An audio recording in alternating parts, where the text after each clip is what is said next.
Alors ça, c'est un diagramme ombrothermique.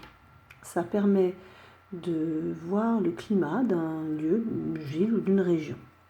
Alors dans le climat, il y a deux éléments à prendre en compte. Quand on décrit un climat, on décrit d'abord des températures, ici en rouge.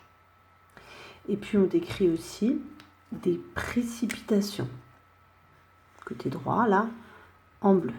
Alors les deux lectures sont indépendantes. Les températures, elles sont exprimées en degrés et elles sont indiquées par cette courbe rouge.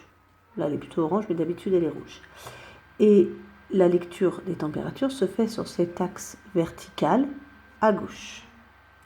Tandis que les précipitations, qui sont exprimées en millimètres de pluie, les précipitations, c'est toute l'humidité qui tombe du ciel. Ça peut être la pluie, la neige, la grêle.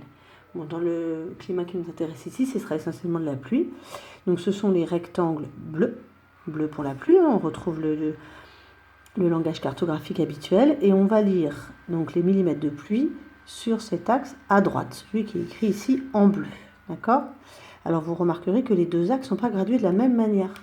C'est-à-dire que si on prend le côté température à l'endroit où il y a écrit, par exemple 20 degrés Celsius ici, en face, sur l'axe des précipitations, il n'y a pas écrit 20, il y a écrit 10.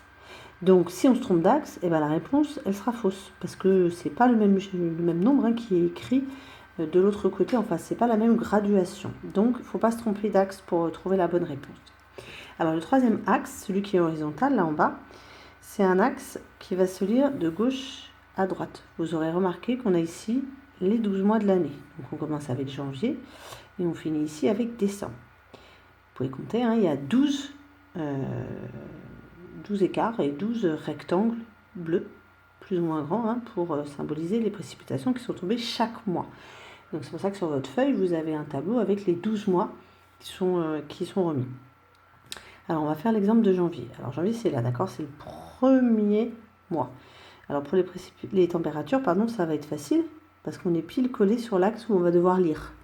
Donc on prend le début de la courbe ici. Donc on est là à peu près, voilà. Ça va être à peu près, mais on est entre 10 et 15 degrés.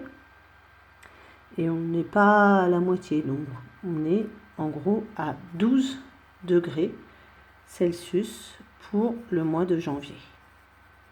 Voilà, j'ai déjà mis dans le tableau.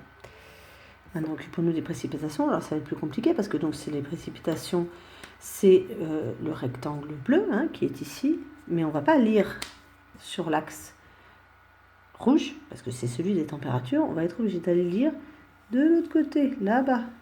Voilà. Donc, il faut à peu près voir. Alors, on n'est pas à 5 mm, on est un petit peu en dessous. Ça nous donne environ 4 mm. Les réponses que vous allez faire après, vous aussi, vous allez faire à peu près, mais essayez d'être cohérent par rapport au premier exemple que j'ai donné pour janvier. Donc pour janvier, on a 12 degrés Celsius et 4 mm de précipitation.